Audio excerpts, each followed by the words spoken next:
Welcome to the Simple History Lab. If you were a gladiator in ancient Rome and you saw the emperor give you a thumbs up, don't smile. In fact, that's the last thing you'd ever see. Because for 2,000 years, we've been using this gesture completely backward. In the Colosseum, a thumbs up didn't mean good job. It was a death sentence. It was the signal to plunge a sword into a man's throat.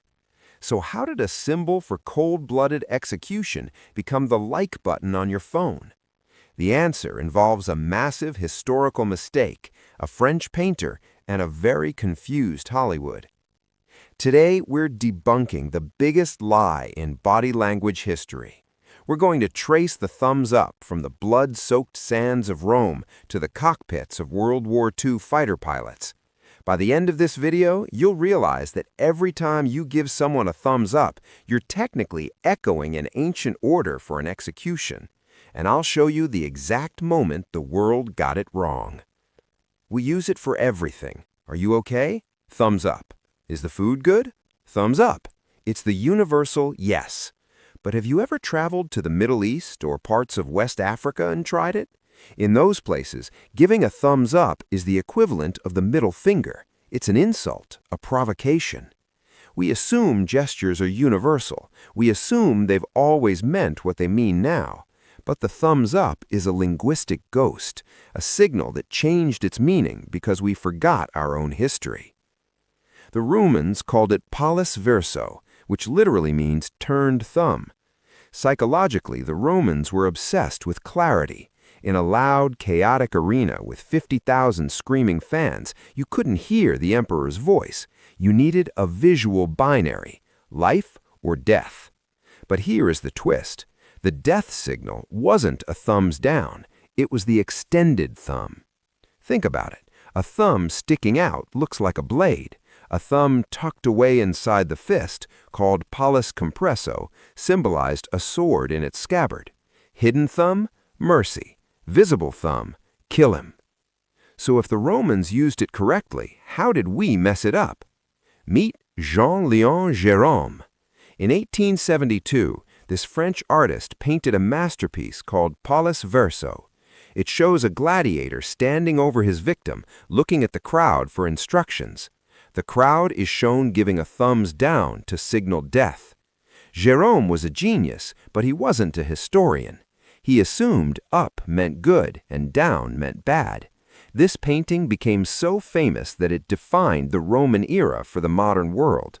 When directors were making the first gladiator movies in the early 1900s, they didn't look at Latin texts, they looked at Gérôme's painting. Hollywood saw a mistake and turned it into a fact. So, how did it jump from the movies to our everyday lives? It happened in 3 steps. Step 1. The medieval market. Before it was okay, the thumbs up was used by English merchants to seal a deal. They would lick their thumbs and press them together. It was a thumb seal. Step 2. The World War II pilot.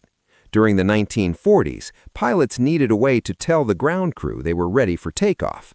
Over the roar of the engines, they used the gesture they'd seen in movies. To them, up meant I'm going up. Then, the Fonz factor.